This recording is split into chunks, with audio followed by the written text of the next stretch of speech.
Good evening. I'm delighted and honored to chair today's lecture included in the series Close Relations. This is a series of lectures on literature, culture, theatre and translation, organized and hosted by the Centre for English, Translation and Anglo-Portuguese Studies here at Porto in Portugal. The overall purpose of this lecture series is to prompt well-known scholars in the humanities to interrogate strands in Western imaginative production from early modernity to post-modernity. And this purpose will be marvelously served by Claire Connolly, Professor of Modern English and Head of the School of English and Digital Humanities at University College Cork, whom I was proud to invite to Porto once back in 2008 to give a plenary at an ISL conference that we then hosted, and very gladly welcome again today, even if this time online rather than in person. Of course, on human terms, a limitation, yes, but one that also allows us to welcome a global audience online. Now, Claire Connolly's publications cover a great variety of formats, from monographs such as her Cultural History of the Irish Novel 1790 to 1829, to her joint editorship with Marjorie House of the 6-volume series Irish Literature in Transition 1700 to 2020 that came out 2 years ago, plus a great number of articles and book chapters on topics from Romanticism to modernism, from comparative studies to the impact of the environment on imaginative production. Claire has led or participated in funded projects on such areas of inquiry as seascapes and coastal cultures, and there are signs that some of these intersections of literary and socio-environmental issues may be coming to the fore this evening. Claire, it's a great pleasure to host your lecture on Watery Romanticism, John Keats in Belfast in 1818. Thank you for having so promptly agreed to join us on this occasion. The virtual floor is yours. Thank you so much, Rui, and thank you very much for the invitation. Of course, it's not as good as being in real Porto as I was in 2008, but it is nonetheless a pleasure to join your group on this very interesting topic, which I was glad to think about addressing. So I'm going to share my screen. You just have to give me a moment as I do this and move into screen view mode. Is that all clear? Yes, it is indeed, yeah. Wonderful. So my topic is combines a sort of a number of things: a well-known writer, a significant cultural figure, the Romantic poet John Keats, the concept of Romanticism. So I want to put that concept under a little bit of pressure, and a place also and time, and that's Belfast in Northern Ireland in 1818. So I'll begin with explaining some of my particular interest in, first of all, the concept in Romanticism itself.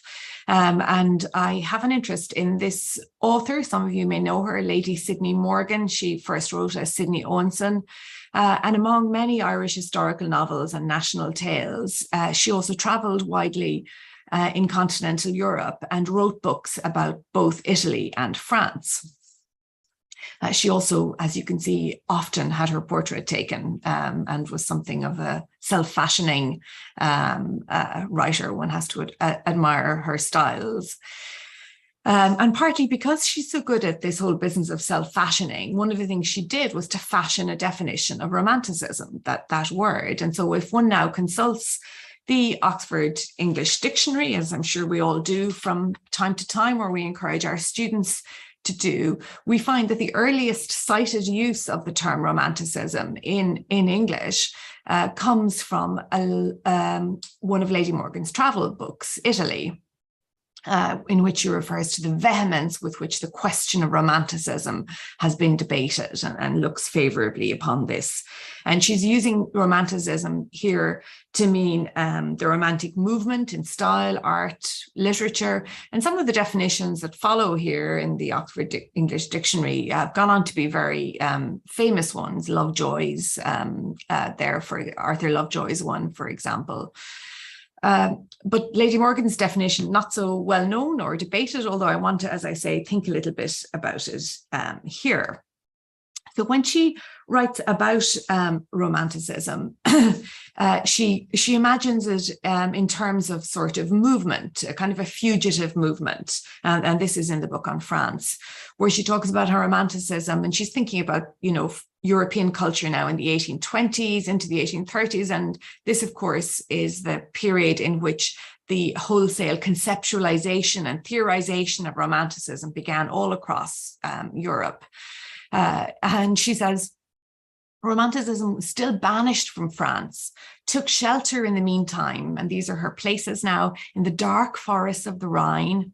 Romanticism here hummed her cronan on the banks of the Shannon, rhapsodized on the shores of the Clyde, and sent forth from her abbey cell at Newstead such lights of song as time will never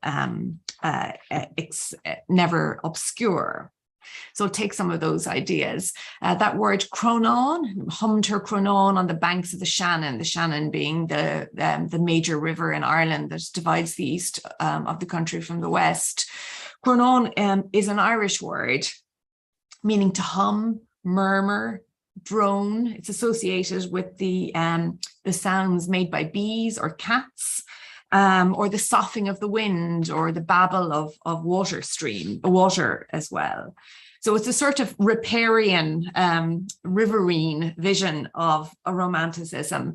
And she's joining Ireland to other European cultures via kind of bodies of water. So the shores of the Clyde, she means Burns, Robert Burns' Sweet Afton on the shores of the Clyde. The Abbey Cell at Newstead, she means Lord Byron, his home there. And of course, the dark forests of the Rhine. So she's sort of hearing and echoing other Scottish and European sounds. And she's always self-dramatizing. She says, I became a martyr of Romanticism. She puts the term to work, like I say, sort of between and across bodies of water. And the kind of close relations that I'm thinking about in the talk then is about those kinds of those movements. And I'm thinking especially about the ways in which the books in which she sifts through and works out these definitions, which really entail a kind of move from classical to romantic conceptualizations of what literature is, of what imaginative literature is and can do. Are travel books written as she crossed from Dublin to London and on to Paris before crossing the Alps, for example, to arrive into Italy in May 1819, or again to France from Dublin to London and on to Paris in 1829, traveling by road and sea. And definitions of literary periodization yielded by those travel kind of, I think for me, underline the extent to which mobility inheres in acts of literary periodization. So that's one of the things I'm thinking about this evening, a literary movement on the move, as it were, encountering difficulties in the process, being made and unmade and challenged. And there's a lot of challenge in what Lady Morgan is saying too, although I'm not going into it. And so I'm using a concept tonight, watery romanticism, in order to deliberately kind of relinquish or set aside a kind of an older or organic land-based, if you like, idea of an organic English romanticism bounded by fields, parishes, urban communities, or counties. And allowing the kind of the long sweep of coastal history and movements across water in particular to determine my my argument, especially thinking about Irish sea crossings, crossings from east to west across the Irish Sea. So much of what we think of as Irish culture is constituted by these sea crossings, the kind of historical contingency, but also inevitability because of political relationships, because of colonialism itself, if you like, of movements between Britain and Ireland as constitutive of an Irish, a kind of an Irish romantic culture that's made with and alongside water. But rather than pick an Irish writer, like Lady Morgan herself, for example, to kind of test this out on, I've set myself a more difficult case, a more challenging one. And that's the case of the 22-year-old John Keats, whom, along with his 31-year-old friend, Charles Armitage Brown, a London merchant and sometime playwright, took a brief journey across the narrow stretch of water that divides Scotland from Ireland in July 1818. And I say brief, it's a journey of really about 24 hours, but nonetheless, it resulted in some curious and absorbing reflections and observations. And so in what follows, I'm taking you into that little story in a lot more detail, the story of Keats and Brown crossing the sea and going to Belfast. I have some maps to try and introduce you to this location and to show you where they went and what happened. Keats, of course, we more normally think of here as he's often depicted in the Hampstead home of Charles Brown, where his his short life was too soon to come to an end after this. But I'm here now in a period of kind of great dynamism and energy for Keats in the summer of 1818. Though it was to end in illness and may have kind of set in train his final illness. I don't have all of the places that Keats and Brown went to on this map, but I have some of the key ones that are important for my journey, and I'll show you some of them. So Keats and Brown left London in a coach for Liverpool, and there they said goodbye to Keats's brother, George, and his wife, Georgiana, who were embarking for America. So the journey has a kind of transatlantic dimension insofar as Liverpool, this enormous transatlantic a port, is the first place where they stop. They went from Lancaster, and from there to Lancaster again by coach, and began to walk north towards the lakes. And so for them, these two young men, the lakes mean William Wordsworth. They're sort of paying homage to the earlier generation of romantic writers, and they're also on foot. And they're practicing a kind of a mode of romantic pedestrianism, which we might now think of slow travel or, mindful or conscious tourism, where they deliberately kind of set themselves the challenge of walking the ground and coming to know the place and the culture, often with these literary ideas in mind. They reached Wigtonshire, and if you see there, if you look from Carlisle upwards on the map, we're into Scotland, and they moved into Galloway on the getting my east from my west confused now, excuse me, on the west coast, and then crossed to Ireland's eastern coast to Belfast, across the 13-mile wide North Channel that separates Scotland from Ireland. And this just shows the same journey on a historic map. And if you notice the sea crossing, you can see the two ports there. It's made from Port Patrick in Galloway across to Donaghadee in Ireland. They then travelled north along the shores of Strangford Lough, reached Belfast and made the return journey back again. And so that's the journey as it's shown on a contemporary Google map. They had intended to travel much further in Ireland. They had wanted to go and see the famous Giant's Causeway in County Antrim. And in terms of Irish history, the Giant's Causeway in the northeast and Killarney in the southwest in County Kerry would have been the two most kind of famous Irish travel destinations from early in the 18th century. And so that's where they were going. They found Ireland to be unpleasant and expensive, as worse than Covent Garden. Keats said of Belfast, it was more expensive than spending time in Covent Garden, and they returned, and that's why they're back in kind of almost 24 hours. And in fact, the wider tour that they had planned to take, they'd planned to go as far as the Highlands, culminating in John O'Groats. They wanted to go as far north as you possibly could on the island of Britain. was cut short when John Keats became ill following a rough and stony ascent of the mountain of Ben Nevis. Saw a doctor in Inverness who suggested that he go back to London, and Keats boarded a boat and returned to London by sea about a month and a half after he had first left Liverpool. So that's the broad outlines of my tale, if you like. And there again, you can see the modern port of Stranraer is there, and the crossing of Port Patrick, which is the one Keats used over to Donaghadee.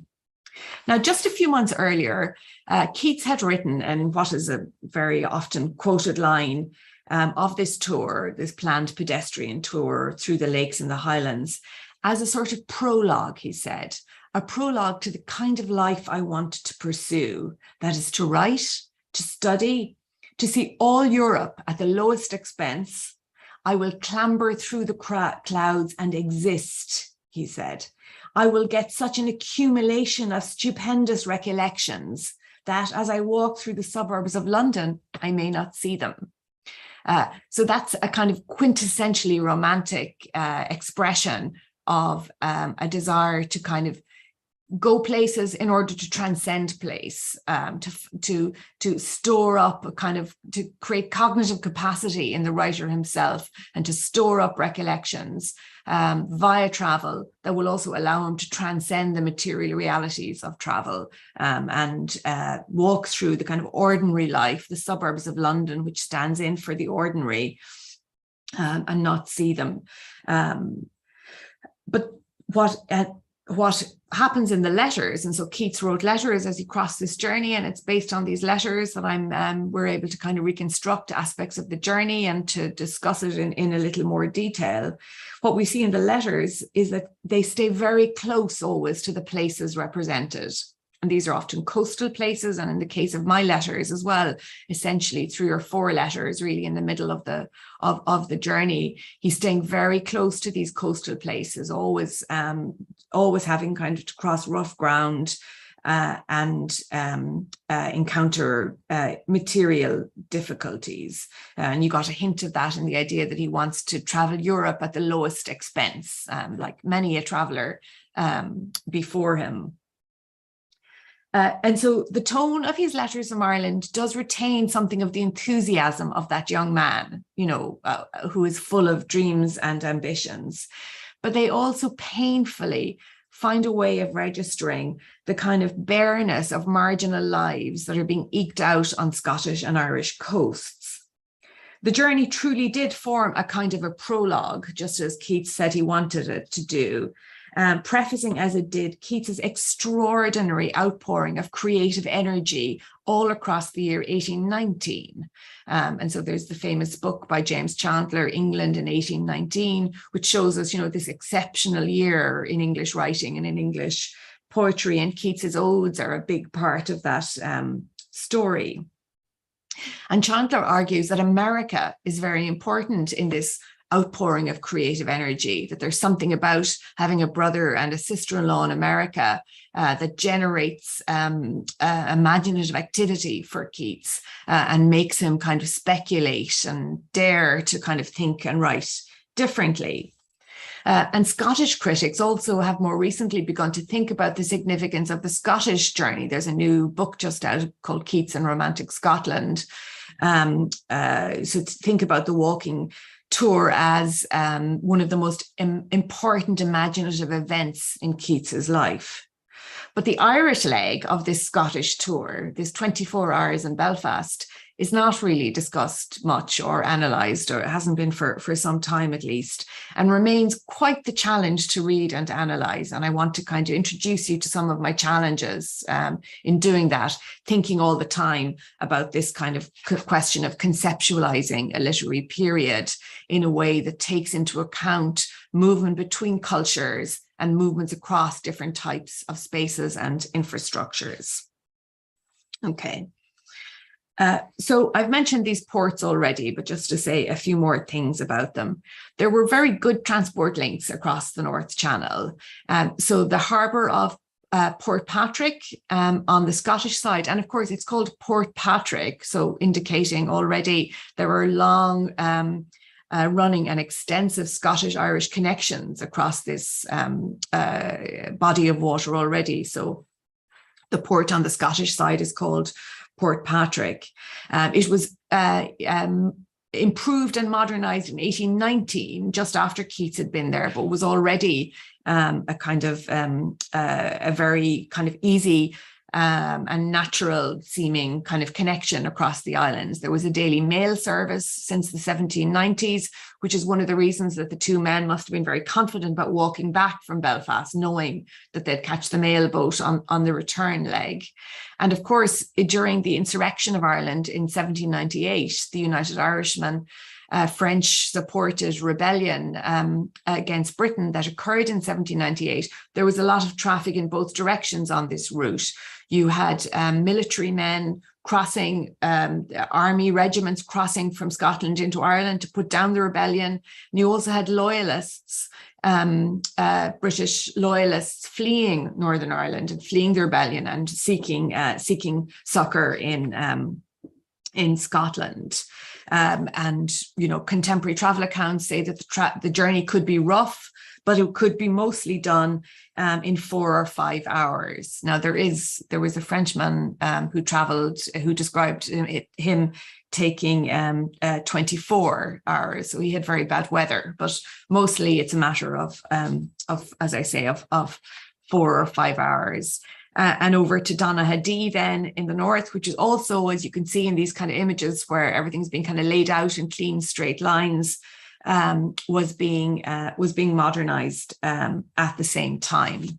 And the reason that the harbors were being modernized was because the roads also were being upgraded and improved in this period. And so you can even tell from the kind of straightness of line, I think, in a contemporary Ordnance Survey map such as this one. And of course, the reason for this modernization was the Act of Union that was passed between, that joined Ireland formally to Great Britain in January 1801. It was a response to rebellion. It was a need to kind of create a bulwark against the French danger, draw Ireland more securely to Britain's side, connect Ireland more thoroughly, and so improved infrastructure between the two islands, again, as I say, to facilitate movements of troops and so on. It was very important.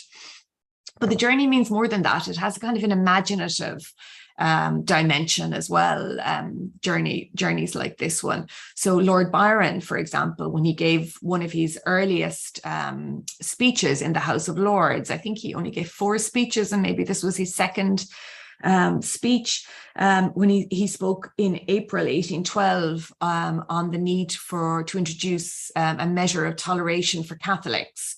And to improve the lot of Catholics within the Union. And he was describing how the government needed to kind of better understand the plight of Catholics across the kingdom. And he talked about the Tory government of the day, and he said what the Tory ministers he should do. They said what he should do is they should take a trip from Port Patrick to Donaghadee. That's what Byron said. So he kind of imaginatively sends the government on this journey. And he says, when they do that, they will meet 4 million Catholics who are disaffected and disconnected from government. Now, actually, Byron makes very heavy political weather out of this journey, if you like. And we don't find that in Keats. We don't find the same mobilization of the journey for this kind of in these explicit political ways. Byron also described the union, the Act of Union between Britain and Ireland. He compared it to the union of a shark with its prey. So that gives you an indication of another marine metaphor.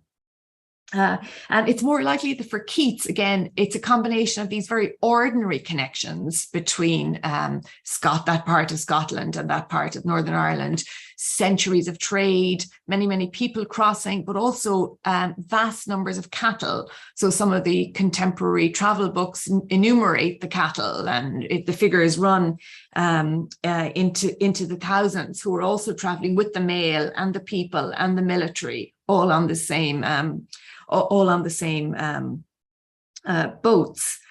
So it's a combination of that kind of very ordinary thing, just that there is a ferry going, there is a connection, why not, add this leg to your tour? But there's also a specific kind of literary and cultural interest, and that is in visiting, as I mentioned already, the Giant's Causeway.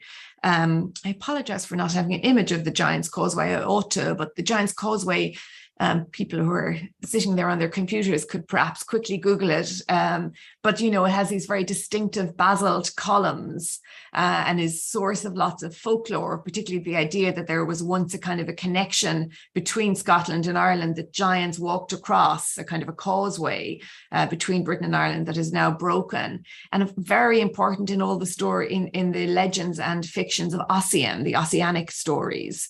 So Keats is in search of this kind of Ossianic idea of the Giant's Causeway, the grand curiosity of this part of Ireland, as it's repeatedly described in travellers' accounts, although many of them reprise what Samuel Johnson is supposed to have said, which is that the Giant's Causeway was worth seeing, but not worth going to see. So a very familiar tourist observation when one visits a truly well-known site where you struggle to have your own individual response to it, I suppose. But Keats was not ever even to get there. And so these are just to give you an indication. This is a contemporary travel journal from a Scottish judge who was on a circuit that took in this part of Scotland and this part of Northern Ireland. And he's noting, if you look here, some of the expense of the journey crossing from Portpatrick to Donaghadee. So it's again a kind of very much this everyday matter, but also having to kind of consider the costs and measure them, just as Keats is doing. Now, the Giant's Causeway took its place among a kind of a constellation of very notable coastal sites in this part of Ireland. And one of them was also a place that's situated very close by the Giant's Causeway, the ruined castle of Dunluce in County Antrim, which is very regularly depicted in this period. And such was the dominance of places like this in the kind of contemporary visual imagination of the coast, that when Lady Morgan, the writer whom I mentioned at the start, when she wanted to set a novel in Connemara in the far west coast of Ireland on the Atlantic seaboard, not now on this narrow North Channel at all, and she wanted to describe a kind of a ruined castle when she wrote about the Wild Irish Girl, she put a little footnote and she said, if you're wondering what this looks like, it looks a bit like Dunluce Castle.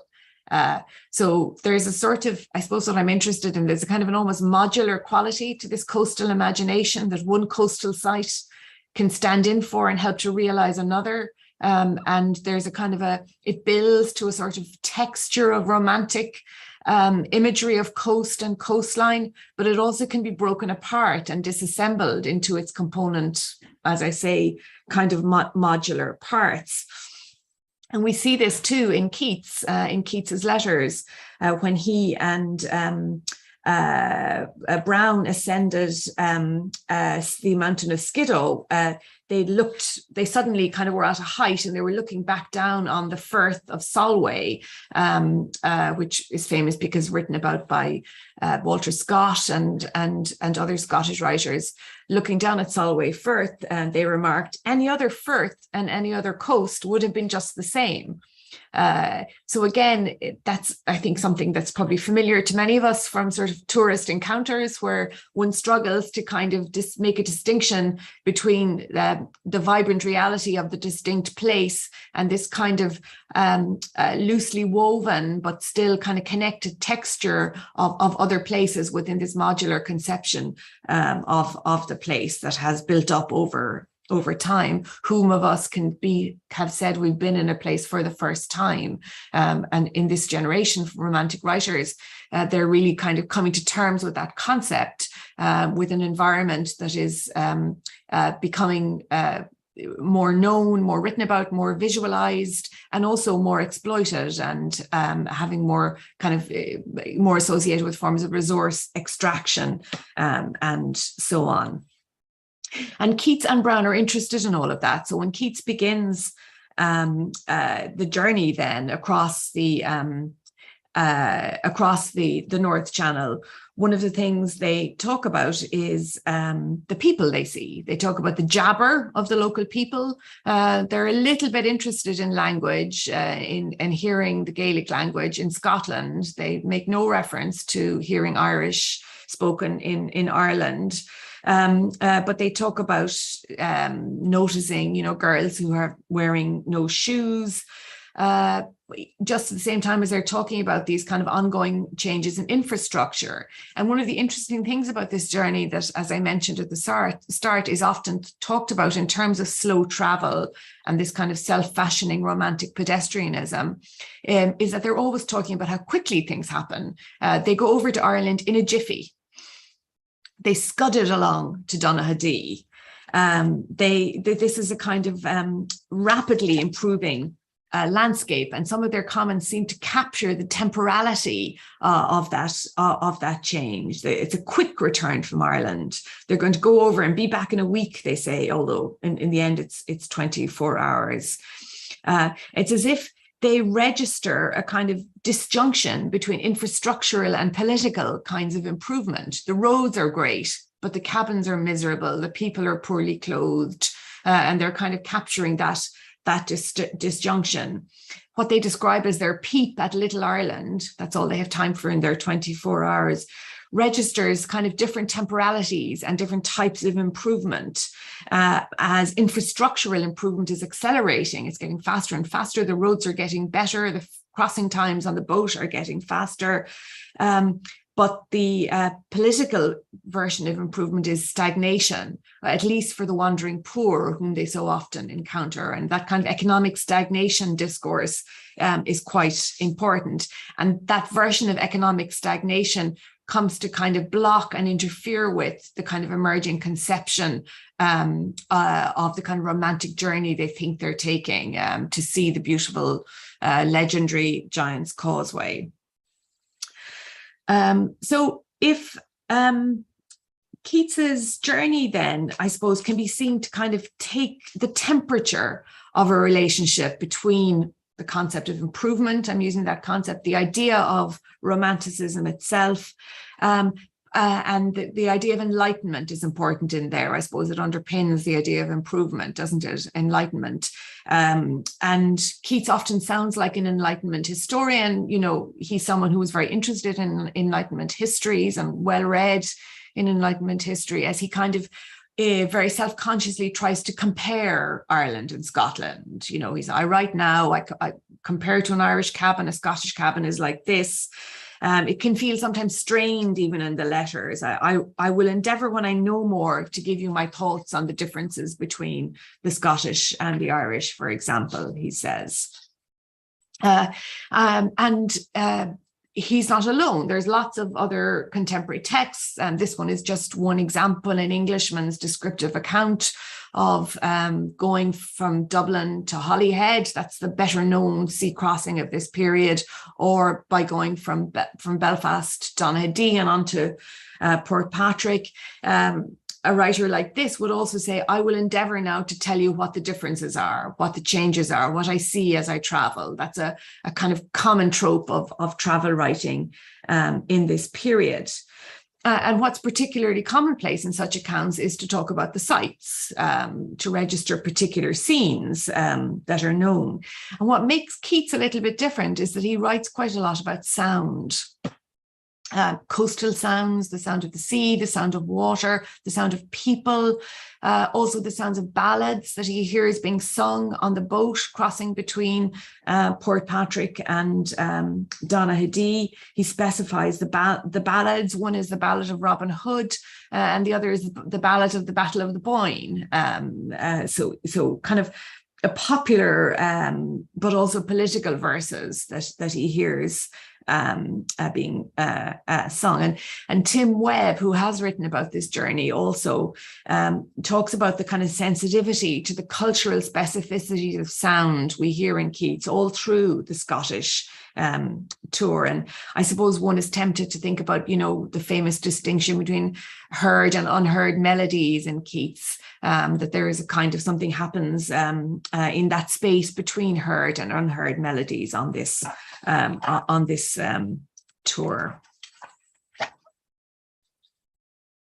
Just checking my time. So the arrival in Ireland, though, marks a kind of distinct break in the kind of recursive loop that writers have often observed between Scottish travel, Scottish tourism, and the picturesque, seeing beautiful sights and so on. And Keats kind of broadly has fallen into that in the time that he's in Scotland. But once he's in Ireland, that loop, that recursive loop, is broken. Just as the road connections are good and strong and you can walk along them, they also then start to kind of get broken and give way in different ways. So one of the things that Keats and Browne talk about is crossing a dreary, black, dank, flat and spongy bog. And that's one of the ways in which we can identify the route that they took, is because they cross a particular area of coast, of raised or coastal bog that's mapped, that's noted on this peatland map of Ireland. I'll just show you in a little bit more direction. If you look at Belfast there and see the purple area around Newtownards, that's the bog that Keats and Browne walked through. You know, the kind of peatlands that form in low-lying areas close to the sea, comprised of porous, watery soil, often described by contemporary writers as treacherous, untrustworthy, and associated with a version of Irish backwardness. So Keats and Browne cross this bog. This is the more famous image of a peat bog in Scotland by Turner, just for some context. And as they cross that peat bog, you can see the quotation there: dreary, black, flat and spongy. This is an excerpt from one of the letters, and as a little exercise, I've been doing some mapping of the place names from the letters, and I wasn't confident enough to try and show you my my work in progress. So I've just got some screenshots from it here, so that's why some of the words are marked here, and that's where my maps are coming from. I'm using a program called Recogito to mark up the tour and the letters. So they pass through this peat bog, and then passing into Belfast, they cross through, as they say, a most wretched suburb, where they hear things. Again, it's sound. We heard on passing into Belfast through a most wretched suburb, that most disgusting of all noises, worse than the bagpipe, the laugh of a monkey, the chatter of woman solus, the scream of a macaw, I mean the sound of the shuttle. So this is the kind of horrific noise they hear. Now, the reference to the suburb is interesting. Suburbs had grown up around Belfast, but only from about 1814 or 15. So it's they're observing a very new urban phenomenon in Belfast and passing through this area. And you might remember Keats saying at the start that this journey was a prologue, so that if he wandered through the suburbs of London, he could ignore them. But the suburbs of Belfast press on his ears, on his person, and force themselves on his attention. They're also mistaken on their journey. This happens to them a lot. So he meets at a miserable house of entertainment, a pub halfway between Donaghadee and Belfast. They meet two men. One takes him to be a Frenchman. The other says what regiment, takes him to be a military man. Elsewhere in the journey, they're taken to be spies, spectacle sellers, all manner of different things, kind of moments of misrecognition on the road. But it's the question of sound here, this disgusting sound, connects us, of course, to mechanized linen or probably cotton making in this period. So that it's a kind of a booming industry in Belfast in this period. It peaked around 1820 1825, and Belfast is very much growing as a city from its 18th century beginnings as represented here into a kind of, a rapidly developing, industrializing city that suffered extreme challenges with from about 1814-15 with the coming of peace, the Waterloo and so on, and the beginnings of a long period of economic recession all across Ireland that affected Belfast. And one of the effects was that people crowded from the country into the city, and that's how the suburbs were growing up by a vagrant people on the move into this kind of rapidly developing Belfast. And from 1815, David Dixon, who has this new book out called The First Irish Cities, he writes very well about Belfast, and he explains that there's sectarian riots start to occur for the first time in this period. And most significantly, I think, high levels of inward migration from the city, as I say, from the country into the city, vagrancy everywhere, as described by some contemporary observers. So it's not just that there's a peacetime recession. There were also multiple harvest failures in 1816 and 17. And those of you attuned to kind of environmental history will be thinking also of the Tambora eruption and the so-called year without a summer of 1816 and into 1817, which other Northern Irish writers, including William Carleton, also wrote about in relation to that year. There was also a resultant breakdown in urban public health, and as well as general food shortages and famine in the countryside, especially. So this is a suburb that Keats is walking into, and it's a little bit hard to see now on this map. I apologize, but I think it's Ballymagarret that he goes into, and I'm basing that partly on this history from 1823 of the town of Belfast, and which talks about Ballymagarret from 1823. This historian George Benn says, in many of the, along the populous roads in many of the suburbs, the sound of the loom issues almost from every house. And everybody can hear it. So it would seem that would be the journey that Keats is taking. And that's more discussion of the similar about the history of the town. But what's really striking then is when Keats comes to Belfast, and I want to introduce this little section to you, and I'll kind of move towards some concluding remarks then, particularly around these observations that Keats makes. As I say, it's a very compact period, this 24 hours, but it issues in this one singular, very kind of really quite remarkable image. And that is when thinking about returning from Belfast, Keats says, on our return from Belfast, this is on the return journey, walking back to Portpatrick, we met a sedan, meaning a carriage, a kind of a carriage, the Duchess of Dunghill. It is no laughing matter, though, and this is his description of the vehicle that they see. Imagine the worst dog kennel you ever saw, placed upon two poles from a mouldy fencing. In such a wretched thing sat a squalid old woman, squat like an ape, half starved from a scarcity of biscuit in its passage from Madagascar to the Cape, with a pipe in her mouth and looking out with a round-eyed, skinny-lidded inanity, with a sort of horizontal, idiotic movement of her head. Squat and lean, she sat and puffed out the smoke, while two ragged, tattered girls carried her along. What a thing would be a history of her life and sensations. Now, I talked earlier on about ideas of stagnation, about Ireland and parts of Scotland as stagnating in Keats's account. And this image would really seem to kind of echo accounts of the abjection of the Irish from the early modern periods onwards. This could be Edmund Spenser in a view of the present state of Ireland in the 1590s. And the discourse of wildness in its early modern meaning has not gone away at this period. It hasn't yet been fully replaced by the romantic registers of wildness that are coming to pertain in the romantic period.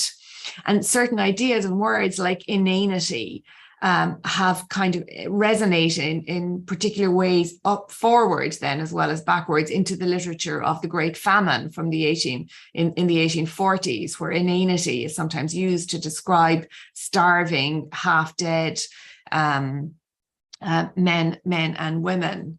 And Keats is also reaching for kind of animal metaphors from the lexicon of empire, an ape half-starved of food on its passage from Madagascar to the Cape. And one of the things that strikes me is the kind of proximity of the image, that he can see her eyes, that he's looking so closely at her. And also, if we go back to the kind of business of walking and romantic pedestrianism, that she is kind of curiously elevated. She is elevated by his language. He mockingly refers to her as the Duchess of Dunghill, the idea of a dunghill, filth. She is the queen of filth. But she's also elevated on a sedan, whereas the two men are walking and looking up at her, as it were. So there's kind of all sorts of curious reversals and so on. Now, I suggested earlier on that Keats might have left Belfast earlier because of his fears of typhus. He walked into a city. Keats had some medical training, of course. He walked into a city where contagion was ripe, and there was already a typhus epidemic existing. And so something in the disgust of this figure of the old woman comes from that fear of contagion, I think, of proximity. Historians think it could be as many as 100,000 people died in 1818 of this typhus epidemic. But there's this kind of close-up experience on the road. There's social dislocation everywhere in this period, an economic depression, as I say, and the wandering poor, and Keats is encountering all of these things. As he does, though, he also produces this kind of really kind of romantic and resonant question. And the question that follows in the kind of discursive mode from the image is where we could locate a mode that is more familiar to us as a romantic one. What a thing would be a history of her life and sensations. And the kind of register and the rhetoric of that question, in fact, resonates right through early 19th century Ireland and other commentators on Ireland. And vividly disagreeable as they are, the remarks that Keats makes about this woman have a kind of a staying power in the imagination. They linger in the mind, just as the figure of the woman lingers. Keats returns to her later in another letter. And as he returns back to Scotland, he's often trying to kind of reject known coastal sites in favor of a more resonant and meaningful encounter with people, just the kind of encounter that he manages so awkwardly and cruelly here, and in kind of ways that are really quite ugly, as he went on himself to become too thin and too fevered to actually continue on foot and have to return. Now, the remarks he made didn't leave a sort of notable legacy in Irish literature or culture. I can think of one poem by Nuala Gonal about Keats, but there's nothing like, for example, the Belfast poet Kieran Carson has written about what John Ruskin said about Belfast, and that kind of resonates and observes that there is nothing like that. What we get instead are the limits imposed upon the creative imagination by the crowded, miserable landscapes of pre-famine Ireland. And because this experience also captures and condenses the experience of travel across the Irish Sea, we also get connected to that, the kind of cultural imprint of the colonial infrastructure that's made with and around water. We have a movement, a literary period, a kind of concept of literary periodization that's made to go to work on roads, over bridges, across bodies of water, resulting in singular striking images that we also need to kind of diffuse and longer histories in order to try and understand. So I'll finish there, Rui, if that's okay. Absolutely, Claire. Thank you so much for this fascinating and intriguing lecture. It's possible that a few questions from our audience on YouTube may be reaching us via the chat line, but until that happens, Well, I've got a few questions myself. I wasn't familiar with this material, and it's curious how, I mean, he is over for just, you were saying, over 24 hours or so, and those were not particularly happy or, well, felicitous 24 hours, right? I mean, you get, okay, this encounter that you were now commenting on, you know, with that old woman, but also something that caught my attention was the wretched suburb, because Yes. that involved, I suppose, well, sounds from factories or from mechanical manufacture. It's curious, you know, that people might go to Ireland hoping to see, you know, the natural beauties of the Giant's Causeway or Killarney or whatever. And I mean, Keats happens to go to probably one of the few areas on the island where you would have, you know, heavy industrialization. But was this a fairly common perception of the Belfast area on the part of visitors? I mean, how does this compare with other records from the same era?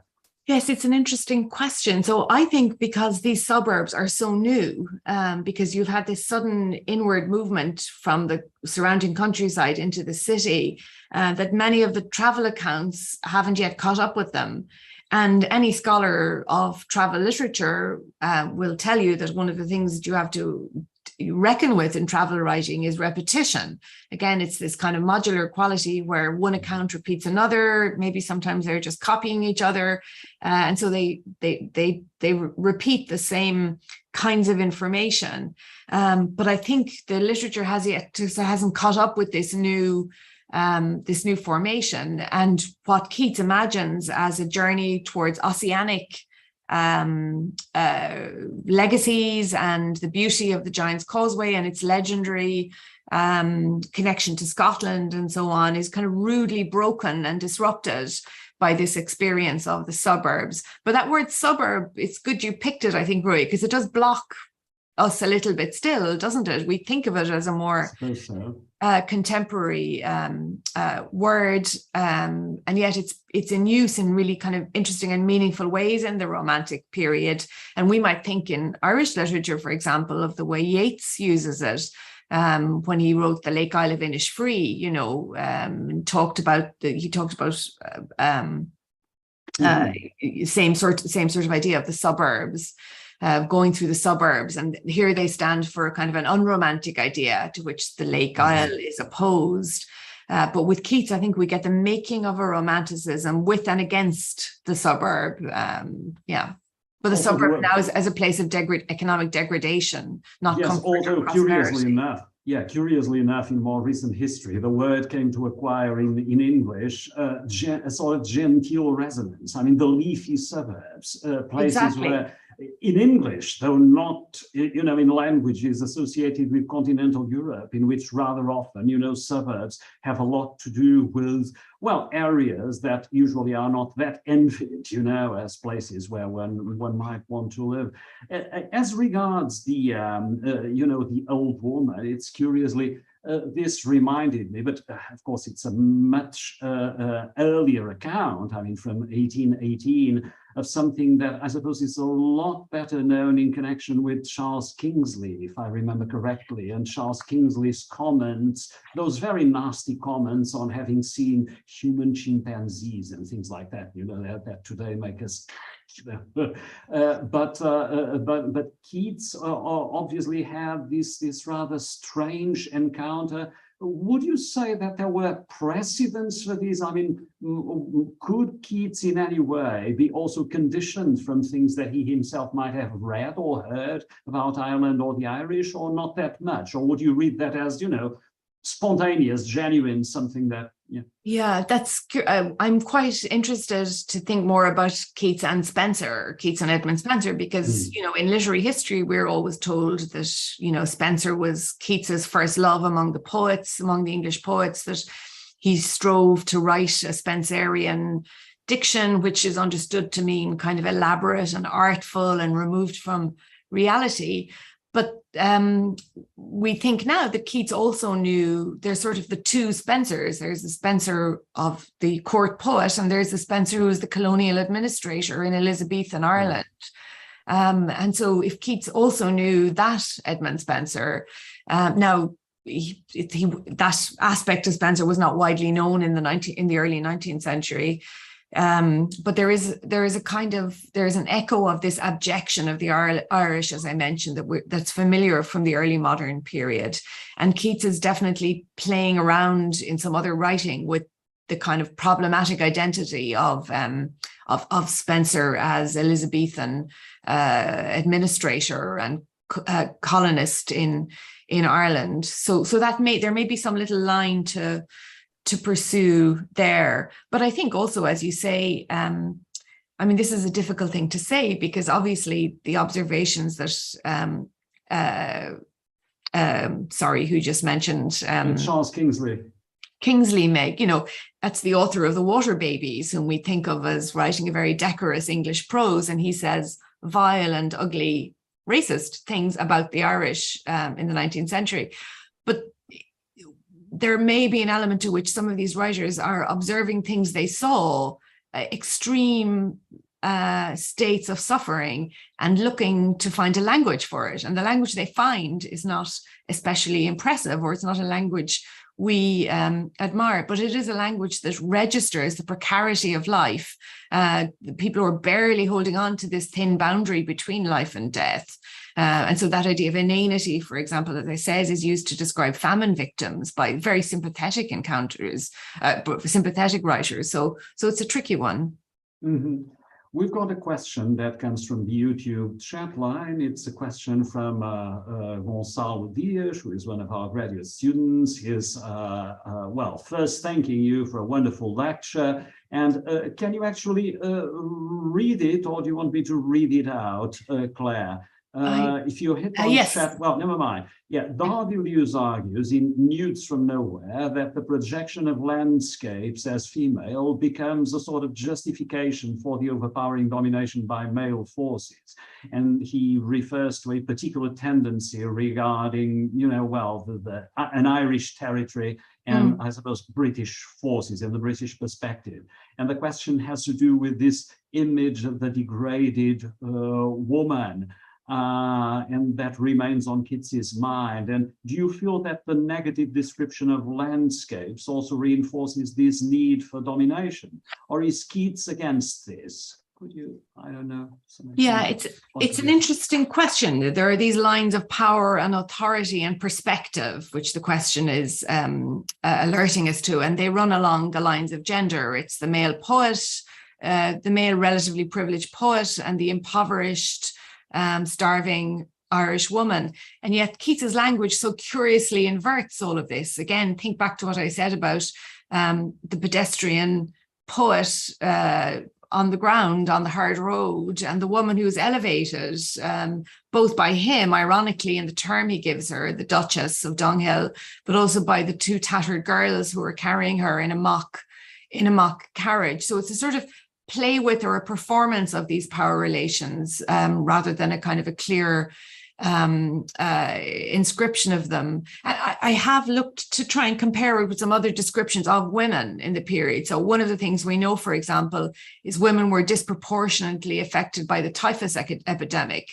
probably because it grew indoors and women were more confined domestically. So more women were sick and dying in this period of typhus. And there are some other descriptions of elderly women which try and sort of make them stand in for their time and place.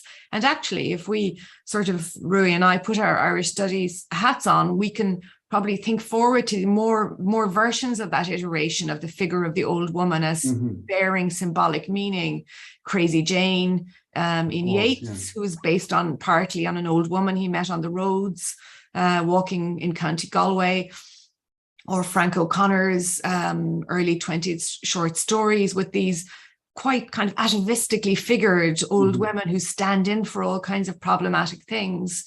So I think the gender question is a really good one and needs can be kind of explored more. Claire, you've given a lot of attention to cultural geographies, and it's curious. I mean, we've got these romantic poets rather often going north. You mentioned even a certain emulation of Wordsworth, and of course, all the attachments to the Lake District and all that. But of course, when it comes to our own understanding of their geographies, with the vantage we have, I mean, considering this from the standpoint of what we know of biographies and of literary history, there's something poignant, I suppose, about the way in which they were so interested in exploring northern locations. And then from this generation, they all died down south. I mean, well, Keats on the Piazza di Spagna in Rome, Shelley drowns in an area on the Mediterranean. Byron, of course, I mean, involved in the Greek wars down there. How do you see, I mean, this tension involving these geographies when we consider them? I mean, their own interests and their own urges and our own view of what the South could mean to them, you know, contrasting with this. Is something that you've given any thought to, or that has at any point emerged in your interests? It is something I've given, it's such a good question. It is something I've given thought to. I was just reading Don Juan earlier today, actually. I Want a Hero. And I think, I mean, sort of crossing again back between times and places. If you think about whom Lady Morgan mentions when she's, you know, singing sad songs on the banks of the Shannon, she connects herself to Byron and she connects herself to Burns. So she's imagining, that's whatever it is. She's already imagining Byron in the South at that point, even though she mentions Newstead Abbey.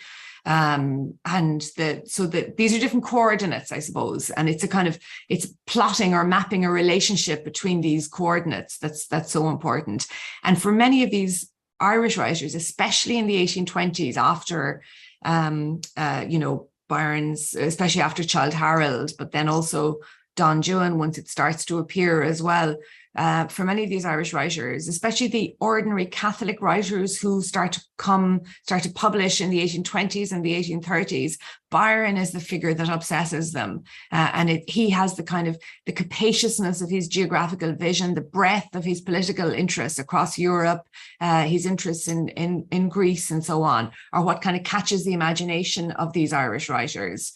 So I think there is something to be done there. I haven't quite worked it out yet. I mean, there's a very good book by Diego Sallia about British Romantic writers in Italy, for example, which takes in some of the Irish scene as well. But I think, yeah, that it's another kind of fiction. It's a sort of geographical fiction of influence and connection and identity that certainly takes into account Southern Europe.